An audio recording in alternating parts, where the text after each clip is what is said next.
ఇది ఎక్కడ దిక్కుమాల పద్ధతిరా? ఓ టికెట్ ఇయ్యే. లేవనయ్యా. లేవంటే కుదరదు, యుద్ధం జరుగుద్ది. చెప్తే హౌస్ఫుల్.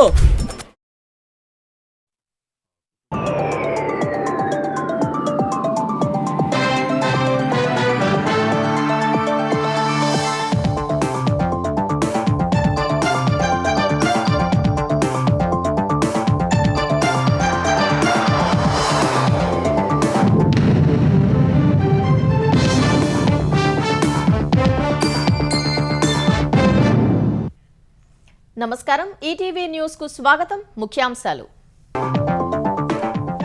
ఏపీలో జనాభా నిర్వహణకు ప్రోత్సాహకాలు ప్రకటించిన సీఎం. 3-4 కన్నవారికి నగదు, తల్లికి వందనం పెంపుపై సంకేతాలు. స్వచ్ఛాంధ్ర సాధనకు ఆపరేషన్ క్లీన్ స్వీప్. నెల రోజుల కార్యక్రమాన్ని ప్రకటించిన చంద్రబాబు. డంపింగ్ యార్డుల స్థానంలో ఇంటిగ్రేటెడ్ ప్లాంట్లు. దేవాదుల ప్రాజెక్టుపై ఉత్తమ్ సమీక్ష. 2027 చివరి నాటికి పూర్తి చేస్తామని వెల్లడి. బీఆర్ఎస్ నిర్లక్ష్యంతో అంచనా వ్యయం మూడింతలైందని ఆరోపణ. పోక్సో కేసులో బండి భగీరథ్ అరెస్ట్. విచారణ కోసం పేట్ బషీరాబాద్ పిఎస్ కు తరలించినట్లు సైబరాబాద్ సిపి వెల్లడి.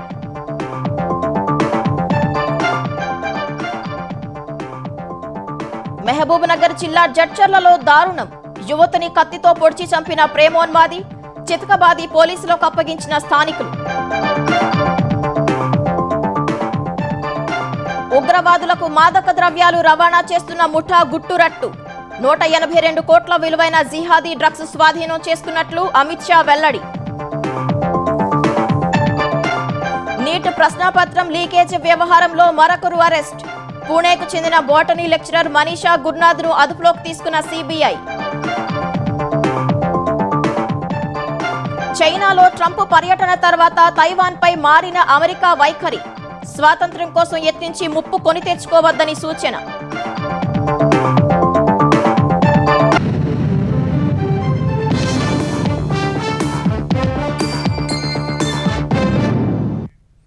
ప్రజల అలవాట్లు మారితేనే స్వచ్ఛాంధ్ర, తద్వారా స్వర్ణాంధ్ర సాధ్యమని ముఖ్యమంత్రి చంద్రబాబు స్పష్టం చేశారు. ఆంధ్రప్రదేశ్ వ్యాప్తంగా నేటి నుంచి నెల రోజులు ఆపరేషన్ క్లీన్ స్వీప్ కార్యక్రమం చేపట్టనున్నట్లు ప్రకటించారు. ఉత్తరాంధ్రకే ప్రజలు వలస రావాలనే సంకల్పంతో పనిచేస్తున్నట్లు వెల్లడించారు. జనాభా నిర్వహణలో భాగంగా 3వ బిడ్డను కన్నవారికి 30,000, 4వ బిడ్డను కన్నవారికి 40,000 ఇస్తామని చంద్రబాబు వెల్లడించారు. వీలును బట్టి తల్లికి వందనం మొత్తాన్ని పెంచుతామన్నారు. శ్రీకాకుళం జిల్లా నర్సన్నపేటలో పర్యటించిన ముఖ్యమంత్రి చంద్రబాబు స్వర్ణాంధ్ర స్వచ్ఛాంధ్ర కార్యక్రమంలో పాల్గొన్నారు. గొడ్డలిపార్టీ ప్రభుత్వం వదిలేసిపోయిన 86 లక్షల మెట్రిక్ టన్నుల చెత్తను తొలగించేందుకే 23 నెలలు పట్టిందని వివరించారు. మిగిలిన చెత్తను జూన్లోగా లేకుండా చేస్తామని వెల్లడించారు. నెల రోజుల పాటు ఆపరేషన్ క్లీన్ స్వీప్ కార్యక్రమాన్ని నిర్వహిస్తామని సీఎం చంద్రబాబు తెలిపారు. ఇంటిగ్రేటెడ్ ప్లాంట్లతో డంపింగ్ యార్డుల్ని లేకుండా చేస్తామన్నారు. స్వచ్ఛాంధ్ర అంటే రోడ్డు మీద కాగితాలు లేకుండా ఉండడం, ఇంట్లో చెత్త లేకుండా మీరు అనుకుంటున్నారు. కాదు, స్వచ్ఛమైన ఆలోచనలు చేయాలి, అలవాట్లు మారాలి. తద్వారా సమాజం మారుతుంది. సమాజం మారితే స్వచ్ఛాంధ్ర సాకారం అవుతుంది. ఆపరేషన్ క్లీన్ స్వీప్ ఈ రోజే ప్రారంభిస్తాం. నెల రోజుల పాటు చేస్తాం. ప్రతిరోజు క్లీన్ డ్రైవ్ చేయాలి. కలెక్టర్ గారు నిద్రలేసి డిఫరెంట్ పంచాయతీలకి, మున్సిపాలిటీస్ కి వెళ్ళాలి, నాయకత్వం ఇవ్వాలి, మంత్రులు కూడా వెళ్ళాలి, ఎమ్మెల్యేలు వెళ్ళాలి. నాకు ఒక నమ్మకం ఉంది, మున్సిపల్ అడ్మినిస్ట్రేషన్ లో కూడా అన్ని మున్సిపాలిటీలో నెంబర్ 1 గా ఆంధ్రప్రదేశ్ ఉంటాం. దాంట్లో అనుమానం లేదు. పిల్లలు భారం కాదు, సంపద అని చంద్రబాబు స్పష్టం చేశారు. భగవంతుడు కరుణిస్తే తల్లికి వందనం కింద ఇచ్చే సొమ్మును పెంచుతామన్నారు. 3వ చైల్డ్ కి 30,000 రూపాయలు పుట్టిన వెంటనే ఇస్తాం. 4వ చైల్డ్ కి 40,000 రూపాయలు ఇస్తాం. ఇది కరెక్ట్ అయిన నిర్ణయం అని మిమ్మల్ని అడుగుతున్నా. మా ఆడబిడ్డలు చెప్పండి అమ్మా, మీరేమంటారు? మీరే సృష్టి కర్తలు. మీరు లేకపోతే సృష్టి లేదు. మీరు అనుకుంటున్నారు పిల్లలు భారం అని. కాదు, పిల్లలే మీకు సంపదను నిరూపించే బాధ్యత నాదని మరొకసారి హామీ ఇస్తున్నా. మొదటి తారీఖు వస్తానే మీ అకౌంట్ లో 15,000 రూపాయలు తల్లికి వందనం కింద మీ అకౌంట్ లో వేస్తున్నా. భగవంతుడు కరుణిస్తే ఇంకా పెంచే బాధ్యత కూడా తీసుకుంటానని మీ అందరికీ హామీ ఇస్తున్నా. అభివృద్ధిలో వెనుకబడిన శ్రీకాకుళం జిల్లాను అందరూ కలిసి ముందుకు తీసుకెళ్దామని పిలుపునిచ్చారు. ఉత్తరాంధ్ర ప్రాంతంలో అభివృద్ధి పరుగులు పెడుతుందని చంద్రబాబు వివరించారు. ఉత్తరాంధ్ర నుంచి వలసలు కాదు, ఉత్తరాంధ్రకు వలసలు రావాలనేది నా సంకల్పం. సాగునీటి ప్రాజెక్టులకు శ్రీకారం చుట్టాం. 1 లక్ష కోట్లతో మొన్న గూగుల్ వస్తే నిన్న రిలయన్స్ వచ్చే పరిస్థితికి వచ్చారు. టీసీఎస్, కాగ్నిజెంట్ వంటి ఐటీ కంపెనీలు వచ్చాయి. ఆర్సెలర్ మిత్తల్ భోగాపురం జూన్ జూలైలో ఓపెన్ చేయబోతున్నాం. మీరందరూ సహకరిస్తే ఇంకొక ఎయిర్పోర్ట్ పలాస ప్రాంతంలో తీసుకొచ్చే బాధ్యత ఈ ప్రభుత్వానిదని మీ అందరికీ హామీ ఇస్తున్నాను. ఇంకొక పక్క మూలపేట పోర్ట్ పూర్తయితే జిల్లాకే కాదు ఉత్తరాంధ్రకి ఒక అడ్వాంటేజ్ వస్తుంది. నేరేడి బ్యారేజ్ ఈ టర్మ్ లోనే వీలైతే పని ప్రారంభించడం కాకుండా రాబోయే 3 ఏళ్లలో పూర్తి చేసే బాధ్యత కూడా ఈ ప్రభుత్వం తీసుకుంటాం. నరసన్నపేట ప్రజావేదిక వద్ద వివిధ స్టాళ్లను పరిశీలించిన చంద్రబాబు నేతల కోరిక మేరకు అక్కడే ఉన్న బుల్లెట్ వాహనంపై కాసేపు కూర్చున్నారు. పెరుగుతున్న భారత్ ఆకాంక్షలకు శక్తిని ఇవ్వటానికి రాయలసీమ సిద్ధంగా ఉందని ఆంధ్రప్రదేశ్ ఐటీ శాఖ మంత్రి నారా లోకేష్ వెల్లడించారు. రాయలసీమలో పెట్టుబడులపై ఎక్స్లో ఒక వీడియోను లోకేష్ పోస్టు చేశారు. ఫైటర్ జెట్స్ నుంచి డ్రోన్స్ వరకు రాయలసీమలో తయారు కానున్నాయనే అర్థం వచ్చే రీతిలో రూపొందించిన వీడియో ఆకట్టుకుంటోంది.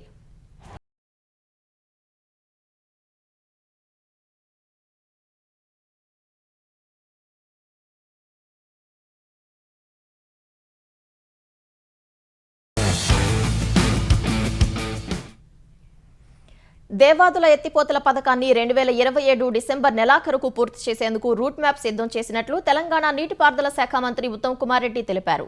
దేవాదుల ప్రాజెక్టు పనులపై మంత్రులు ఉత్తమ్, సీతక్క, పొన్నం సమీక్ష నిర్వహించారు. బీఆర్ఎస్ పాలనలో నిర్లక్ష్యం వల్లే అంచనా వ్యయం 6,016 కోట్ల నుంచి 18,400 కోట్లకు పెరిగిందని ఉత్తమ్ విమర్శించారు. ఇప్పటి వరకు 14,422 కోట్లు ఖర్చు పెట్టినట్లు చెప్పారు. మరో 3,978 కోట్లతో 2027 డిసెంబర్ నెలాఖరు వరకు పూర్తి చేసేందుకు పనులు వేగవంతం చేసినట్లు తెలిపారు. 87% పైగా పనులు పూర్తయ్యాయని వెల్లడించారు. కోర్టు కేసులు, భూసేకరణ సమస్యలు ఉన్నట్లు అధికారులు వివరించారు. పెండింగ్ భూసేకరణ కేసులను వెంటనే టోకెన్ దశకు తీసుకెళ్లి పరిహారం చెల్లింపులను వేగవంతం చేయాలని మంత్రి ఉత్తమ్ అధికారులను ఆదేశించారు. కేంద్ర మంత్రి బండి సంజయ్ కుమారుడు బండి భగీరథ్ పై నమోదైన పోక్సో కేసులో కీలక పరిణామం చోటు చేసుకుంది. బండి భగీరథ్ ను అరెస్ట్ చేసినట్లు పోలీసులు వెల్లడించారు. వైద్య పరీక్షల అనంతరం మేడ్చల్ మెజిస్ట్రేట్ ఎదుట పోలీసులు హాజరుపరచనున్నారు. పేట బషీరాబాద్ పోలీసులు భగీరథ్ ను ప్రశ్నించనున్నారు. అయితే కేంద్ర మంత్రి బండి సంజయ్ తామే కుమారుడిని పోలీసులకు అప్పగించినట్లు ప్రకటన విడుదల చేశారు. తమ కుమారుడిపై వచ్చిన ఆరోపణల నేపథ్యంలో భగీరథ్ ను అడ్వకేట్ల ద్వారా పోలీసుల విచారణ కోసం అప్పగించినట్లు కేంద్ర మంత్రి బండి సంజయ్ ప్రకటనలో పేర్కొన్నారు. చట్టంపై గౌరవంతో పోలీసులకు భగీరథ్ ను అప్పగించినట్లు వెల్లడించారు. తన కుమారుడైనా సామాన్యుడైనా చట్టానికి లోబడి ఉండాల్సిందేనని స్పష్టం చేశారు. తన కుమారుడు ఏ తప్పు చేయలేదని పదే పదే చెబుతున్నారని బండి తెలిపారు. ఫిర్యాదు రాగానే భగీరథ్ ను పోలీస్ స్టేషన్లో అప్పగిద్దామనుకున్నానని బండి సంజయ్ చెప్పారు. అయితే తమ వద్ద ఉన్న ఆధారాలను లాయర్ల ముందు పెట్టగా కేసు కొట్టేస్తారని, బెయిల్ తప్పకుండా వస్తుందని న్యాయవాదులు చెప్పినట్లు వెల్లడించారు. అందుకే కొంత జాప్యం జరిగిందన్నారు. సోమవారం కోర్టు ఉత్తర్వులు వెలువడే అవకాశం ఉన్నప్పటికీ న్యాయ వ్యవస్థపై ఉన్న గౌరవంతో తన కుమారుణ్ణి పోలీసుల విచారణకు పంపించినట్లు కేంద్ర మంత్రి బండి సంజయ్ తెలిపారు. ఓటరు జాబితాలో అనర్హులు లేకుండా చూడటం, అర్హులకు చోటు కల్పించడమే లక్ష్యంగా తెలంగాణలో దాదాపు 25 ఏళ్ల తర్వాత ఓటర్ల జాబితా సమగ్ర సవరణ ఎస్ఐఆర్ వచ్చే నెల 15 నుంచి జరగనుంది. జూన్ 25 నుంచి జూలై 24 వరకు ఇంటింటికి వెళ్లి ఓటర్ల జాబితాను బూత్ లెవెల్ ఆఫీసర్లు పరిశీలిస్తారు. ఆన్లైన్లోనూ ఎన్యూమరేషన్ చేసుకునే అవకాశం ఉంది. ఎన్యూమరేషన్ ఫామ్ను నింపడంలో సందేహాలు ఎదురైతే బిఎల్ఓలు నివృత్తి చేస్తారని తెలంగాణ ఎన్నికల ప్రధానాధికారి సుదర్శన్ రెడ్డి చెప్పారు. హెల్ప్ డెస్క్లను సైతం ఏర్పాటు చేస్తారని వివరించారు. ఎస్ఐఆర్ పూర్తయిన తర్వాత ఇచ్చే డ్రాఫ్ట్ నోటిఫికేషన్ పై జూలై 31 నుంచి ఆగస్టు 30 వరకు అభ్యంతరాలు తెలపవచ్చన్నారు. అభ్యంతరాలు పరిశీలించాక అక్టోబర్ 1న తుది ఓటరు జాబితా ప్రచురిస్తామన్నారు. బిఎల్ఓ ప్రతి ఇంటికి 3 సార్లు వెళ్తారు. ఫామ్స్ డిస్ట్రిబ్యూట్ చేయడానికి 2-3 సార్లు. ఫస్ట్ వెళ్ళినప్పుడు ఎవరైనా ఇంట్లో లేకపోతే మళ్ళీ ఒకసారి వెళ్ళడం, ఆ విధంగా 2-3 సార్లు వెళ్ళి ఫామ్స్ డిస్ట్రిబ్యూట్ చేస్తారు. మళ్ళీ కలెక్ట్ చేసుకోవడం కూడా జరుగుతుంది. నోటీస్ పీరియడ్ ఏదైందో క్లెయిమ్స్ అండ్ అబ్జెక్షన్స్ పీరియడ్లో ఈఆర్ఓ యొక్క నోటీస్ని అందుకున్న తర్వాత ఎవరికైతే నోటీసులు ఇవ్వడం జరుగుతుందో వాళ్ళ దగ్గర నుండి ఫామ్స్ కానీ అడిషనల్ డాక్యుమెంట్స్ కానీ తీసుకోవడం జరుగుతుంది. డ్రాఫ్ట్ పబ్లికేషన్ అయిన తర్వాత rationalisation of the polling station జరుగుతుంది. ఈ ఎస్ఐఆర్ యొక్క ముఖ్య ఉద్దేశం ఏంటంటే no eligible citizen should be left out and no ineligible elector should be included. ఇది ఎస్ఐఆర్ యొక్క ముఖ్య ఉద్దేశం. తెలంగాణలో బీజేపీ లేదని, ఆ పార్టీ సోషల్ మీడియాలో ఎక్కువ, సొసైటీలో తక్కువ అని బీఆర్ఎస్ కార్యనిర్వాహక అధ్యక్షుడు కేటీఆర్ విమర్శించారు. తెలంగాణ భవన్లో జరిగిన సనత్ నగర్ నియోజకవర్గ బీఆర్ఎస్ విస్తృత స్థాయి సమావేశంలో కేటీఆర్ పాల్గొన్నారు. జూబ్లీహిల్స్ ఉప ఎన్నికల సమయంలో దొంగ ఓట్లు చూశామన్న ఆయన తాము ఎన్నికల్లో పూర్తి పారదర్శకంగానే వెళ్తామన్నారు. అర్హులు అందరికీ ఓటాకు ఉండేలా చూడటం సహా కాంగ్రెస్ బీజేపీ దొంగ ఓట్లు చేర్చకుండా అప్రమత్తంగా ఉండాలని కార్యకర్తలకు కేటీఆర్ సూచించారు. మీ కుటుంబంలో ఎవరున్నారు, ఓట్లు ఉన్నాయా, పోయినాయా, ఎవరైనా చచ్చిపోయినా, ఎవరైనా కొత్తగా పుట్టినరా, ఇవన్నీ కూడా క్రోడీకరించే కార్యక్రమమే ఎస్ఐఆర్. అయితే ఇందులో ఏమైందంటే గడబడైంది దేశంలో. మరి మన రాష్ట్రంలో ఇటువంటి కథలు చేయనీయద్దు వీళ్ళను. ఎందుకంటే ఇక్కడ బీజేపీ లేదు, మనలేదు. ఆడుంది బీజేపీ. ఏదో ఆ పార్లమెంట్ వచ్చినప్పుడు ఏదో గాడుపు ఆగమాగం గాడుపు తప్ప గాయగత్తర తప్ప కింద గ్రౌండ్ ఏం లేదు. ఉత్తదే ఓట్లు ఉన్నోళ్ళవి కూడా తీసేస్తురట, బతికిన వాళ్ళని చచ్చిపోయిన వాళ్ళని చూపెడుతురట. కాబట్టి ఒక పని చేయండి, ప్రతి బూత్ లో ప్రతి పార్టీ కార్యకర్తలు ఉంటారు. మీరు బూత్ లెవెల్ ఆఫీసర్లు ఎవరినైతే నియమిస్తున్నారు, ఈయన ఉన్నాడు నువ్వు లేడంటున్నావు, తప్పు నువ్వు చేసేది అని చెప్పి బూత్ స్థాయిలోనే ఒక కమిటీ ఉంటే పకడ్బందీగా వ్యవహారం జరుగుతుందని చెప్పి మొట్టమొదలు చెప్పిందే మన పార్టీ బీఆర్ఎస్ పార్టీ, వాళ్ళకి నివేదించిందే మనం. పెట్రోల్, డీజిల్ ధరల పెంపుపై కేంద్రంలోని ఎన్డీఏ సర్కార్పై ముఖ్యమంత్రి రేవంత్ రెడ్డి మరోసారి తీవ్ర విమర్శలు గుప్పించారు. పెట్రోల్ ధరల పెంపు సామాన్యుల పాలిట పిడుగుపాటులా మారిందని ఆందోళన వ్యక్తం చేశారు. నిత్యావసర ధరలు పెరుగుతాయని, అనేక రంగాలపై వ్యతిరేక ప్రభావం పడుతుందన్నారు. ఈ మేరకు సామాజిక మాధ్యమం ఎక్స్లో రేవంత్ రెడ్డి పోస్టు చేశారు. మోదీ సర్కార్ అసమర్థ పాలన, అనాలోచిత విధానాల వల్ల దేశ ఆర్థిక వ్యవస్థ కుదేలైందని ఆరోపించారు. ఎన్నికల ముందు ధరలు పెంచబోమని పదే పదే చెప్పి ఫలితాలు వచ్చి 10 రోజులు కూడా గడవక ముందే బాదుడు మొదలుపెట్టారని ధ్వజమెత్తారు. పెంచిన ధరలను తక్షణం ఉపసంహరించుకోవాలని రేవంత్ రెడ్డి డిమాండ్ చేశారు. దేశంలో చమురు సంస్థలు పెట్రోల్ ధరలను పెంచిన మరుసటి రోజే కేంద్రం పెట్రోల్ ఎగుమతులపై విండ్ఫాల్ ట్యాక్స్ విధించింది. ఒక్కో లీటర్ పెట్రోల్పై ₹3 చొప్పున విండ్ఫాల్ ట్యాక్స్ విధిస్తూ నిర్ణయం తీసుకుంది. డీజిల్ ఎగుమతులపై విధిస్తున్న లెవీని లీటరుకు ₹16.5, విమాన ఇంధనంపై లెవీని ₹16కు తగ్గిస్తున్నట్లు తెలిపింది. కొత్త రేట్లు ఇవాల్టి నుంచి అమల్లోకి వచ్చాయి. పెట్రోల్, డీజిల్ ఎగుమతులపై రోడ్డు, మౌలిక సదుపాయాల సెస్ ఏమీ ఉండదని, అలాగే దేశీయ వినియోగం కోసం వాడే ఇంధన పన్ను రేట్లలో ఎలాంటి మార్పులు లేవని ఆర్థిక శాఖ నోటిఫికేషన్లో పేర్కొంది. వడ్లు, మక్కలు సహా వివిధ పంటల కొనుగోలులో జాప్యాన్ని నిరసిస్తూ తెలంగాణలోని వివిధ ప్రాంతాల్లో రైతులు ఆందోళనకు దిగారు. మెదక్ జిల్లా హవేలీ ఘన్పూర్ మండలం గంగాపూర్ కొనుగోలు కేంద్రానికి లారీలు రావడం లేదని రైతులు ధర్నా చేశారు. వడ్లను మిల్లులకు తరలించాలని కోరుతూ కౌడిపల్లి వద్ద హైదరాబాద్ మెదక్ ప్రధాన రహదారిపై బైఠాయించి ఆందోళన తెలిపారు. కామారెడ్డి జిల్లా నాగిరెడ్డిపేట మండలంలోనూ మెదక్ ఎల్లారెడ్డి రోడ్డుపై ధర్నా చేపట్టారు. అకాల వర్షాలు ముంచుతున్నాయని వాపోయారు. కొనుగోలు కేంద్రాల్లో పేరుకుపోయిన ధాన్యాన్ని వెంటనే మిల్లులకు తరలించాలంటూ పెద్దపల్లి జిల్లా ఓదెల మండలం కనగర్తిలో రైతులు రాస్తారోకో నిర్వహించారు. అకాల వర్షాలతో కంటి మీద కునుకు కరవైందని ఆవేదన వ్యక్తం చేశారు. ఇట్లా 1 లారీ 2 లారీలు తరలించుకుంటూ పోతే ఈ రోని మురికచిలా ఇచ్చినా కూడా ఇక్కడ ఉన్నటువంటి వడ్లు పోయే పరిస్థితి కనబడలేదు. ఈ వారం రోజుల నుంచి బత్తాలు ఈయనే ఉంటున్నాయి. కాంటాలు చేసి అమలులో నిల్వ ఉన్న బస్తాలు తరలించడానికి లారీలు రావడం లేదు. జోకి ఉన్న బస్తాలు ఈ 3-4 రోజుల నుండి నిల్వ ఉండడం వలన అక్కడ కాంటా ప్రాబ్లం వచ్చిందని కటింగ్ చేయడం జరుగుతుంది. జోకి ఉన్నటువంటి 2000 బస్తాలను వెంటనే తరలించడానికి లారీలు సమకూర్చాలని కోరుకుంటున్నాం. ఎందుకు పట్టించుకుంటలేరు, ఇంకెందుకు కోసం ఉంచుకుంటారు? సరే పెట్టకుంటే మీరు ఇట్లా వ్యవసాయం చేయకుంటే అంటే మాకు ఏదైనా చూస్తుంటే సపరేట్గా పని చేస్తాం. తెలంగాణలో మొక్కజొన్న కొనుగోళ్లు వేగవంతం చేసి రైతులకు ఎలాంటి ఇబ్బందులు రాకుండా చూడాలని వ్యవసాయ శాఖ మంత్రి తుమ్మల నాగేశ్వరరావు అధికారులను ఆదేశించారు. సచివాలయంలో వ్యవసాయ, మార్కెటింగ్ శాఖ ఉన్నతాధికారులతో మంత్రి సమీక్షించారు. మొక్కజొన్న కొనుగోళ్లు, నిల్వ సౌకర్యాలు, గన్ని బ్యాగుల లభ్యత, రవాణా ఏర్పాట్లు, కేంద్రం విధానాలపై అధికారులతో మంత్రి చర్చించారు. ఇప్పటి వరకు రైతుల నుంచి 9.57 లక్షల మెట్రిక్ టన్నుల మొక్కజొన్న సేకరించినట్లు మంత్రి తెలిపారు. కేంద్రం కొనకపోయినా సీఎం రేవంత్ రెడ్డి ఆదేశాల మేరకు తెలంగాణ ప్రభుత్వం 4,000 కోట్లతో మొక్కజొన్న కొనుగోలు చేపట్టిందన్నారు. మొక్కజొన్న నిల్వ కోసం అదనపు గోదాములు వెంటనే గుర్తించాలని అధికారులకు తుమ్మల సూచించారు. మహబూబ్ నగర్ జిల్లా జడ్చర్లలో ప్రేమోన్మాది దాడిలో ఒక యువతి ప్రాణాలు కోల్పోయింది. ప్రేమను నిరాకరిస్తోందని ఆగ్రహించిన యువకుడు యువతి గొంతు కోసి హత్య చేశాడు. ప్రైవేటు ఉపాధ్యాయురాలుగా పనిచేస్తున్న యువతి బస్సు దిగి ఇంటికి నడిచి వెళ్తున్న సమయంలో కత్తితో దాడి చేశాడు. తీవ్ర గాయాలతో ఆమె ఘటనా స్థలిలో కుప్పకూలిపోగా స్థానికులు, యువతి బంధువులు ఆసుపత్రికి తరలించారు. అప్పటికే ఆమె మృతి చెందింది. యువతి గొంతు కోసిన ప్రేమోన్మాదని పట్టుకుని స్థానికులు చితకబాదారు. తీవ్రంగా గాయపడిన అతన్ని పోలీసులు ఆసుపత్రిలో చేర్చారు. తమ ఇంటి దీపాన్ని ఆర్పేసిన యువకుడిని కఠినంగా శిక్షించాలని యువతి కుటుంబ సభ్యులు డిమాండ్ చేస్తున్నారు. రంగారెడ్డి జిల్లా తోల్కట్ట గ్రామ సమీపంలోని ఓ ఫామ్ హౌస్ వద్ద ఇద్దరు మహిళలను పూడ్చిపెట్టిన ఘటన స్థానికంగా కలకలం రేపింది. వికారాబాద్ జిల్లా కాసింపూర్ గ్రామానికి చెందిన అబిదా బేగం 5 రోజులుగా కనిపించకపోవడంతో ఆమె కుమారుడు పోలీసులకు ఫిర్యాదు చేశాడు. Cell phone signal, call data ఆధారంగా దర్యాప్తు చేపట్టిన పోలీసులు తాండూరుకు చెందిన కరీంపీ, ఆమె భర్త రెహమాన్, వారి బంధువు ఫామ్ హౌస్ సెక్యూరిటీ గార్డు నయీంలను అదుపులోకి తీసుకున్నారు. వారిని విచారించగా కరీంపీ, ఆమె భర్త రెహమాన్లు అబిదా బేగం వద్ద 30,000 రూపాయలు అప్పు తీసుకున్నట్లు తేల్చారు. ఆ డబ్బు తిరిగి ఇవ్వాలని అబిదా పలుమార్లు అడగ్గా ఆమెను హతమార్చాలని రెహమాన్ దంపతులు నిర్ణయించారు. నయీంతో కలిసి పథకం వేశారు. డబ్బులు ఇచ్చేవారు ఫామ్ హౌస్ లో ఉన్నారని మాయమాటలు చెప్పి అబిదా బేగంను అక్కడికి తీసుకెళ్లి హతమార్చారు. మృతదేహాన్ని పూడ్చిపెట్టి బంగారంతో ఉడాయించినట్లు పోలీసుల విచారణలో తేలింది.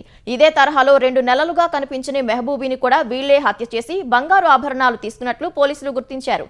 2 మృతదేహాలను వెలికితీసిన పోలీసులు పోస్టుమార్టానికి తరలించారు. నల్గొండ జిల్లా మిర్యాలగూడ మండలం ఓట్లపల్లిలో విషాదం చోటు చేసుకుంది. పొలం దగ్గర బోరుబావిలో పడిపోయిన 4 ఏళ్ల మనవడిని రక్షించేందుకు వెళ్లి తాత ప్రాణాలు కోల్పోయాడు. ఓట్లపల్లిలో చిన్నారిని కాపాడేందుకు వెళ్లిన తాత వెంకన్న అదే బోరుబావి గొంతలో ఇరుక్కుపోయాడు. స్థానికులు ఇచ్చిన సమాచారంతో ఘటనా స్థలానికి చేరుకున్న మిర్యాలగూడ రూరల్ పోలీసులు సహాయ చర్యలు చేపట్టారు. బోరుబావి గొంతులోంచి తాత, మనవడిని బయటకు తీశారు. ఆసుపత్రికి తరలిస్తుండగా వెంకన్న మార్గ మధ్యలో మృతి చెందాడు. 4 ఏళ్ల బాలుడికి చికిత్స అందిస్తున్నారు. కాకినాడ జిల్లాలో ఉపాధి హామీ కార్మికులను టిప్పర్ లారీ ఢీకొట్టిన ప్రమాదంలో 4 మృతి చెందారు. ఉదయాన్నే ఉపాధి పనులకు కాకినాడ రూరల్ చీడిగ ప్రాంతానికి చెందిన కూలీలను కొవ్వూరు బ్రిడ్జ్ వద్ద టిప్పర్ లారీ ఢీకొట్టింది. ఈ ఘటనలో 4 అక్కడికక్కడే మృతి చెందారు. మరో 2 తీవ్ర గాయాలయ్యాయి.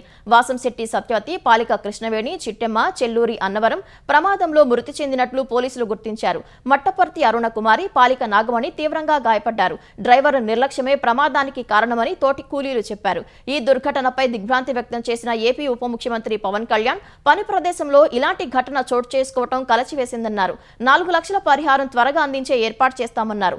కాకినాడ ఘటనపై మంత్రి లోకేష్ తీవ్ర విచారం వ్యక్తం చేశారు. బాధిత కుటుంబాలకు ప్రభుత్వం అండగా ఉంటుందని హామీ ఇచ్చారు.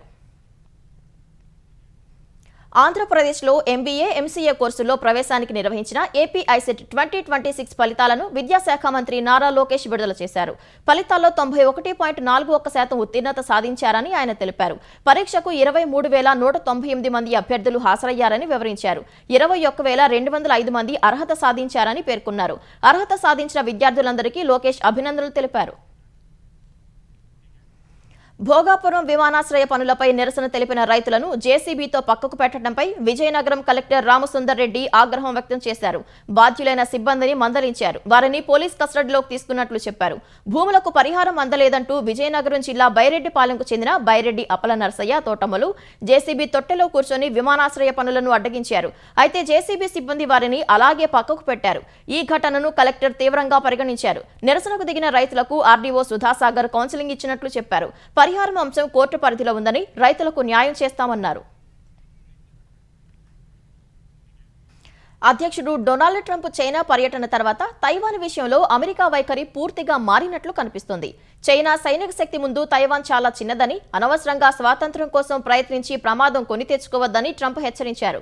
యుద్ధం వస్తే 9,500 మైళ్ల దూరం ప్రయాణించి రావటం అమెరికాకు సాధ్యం కాదని ట్రంప్ చేతులెత్తేశారు.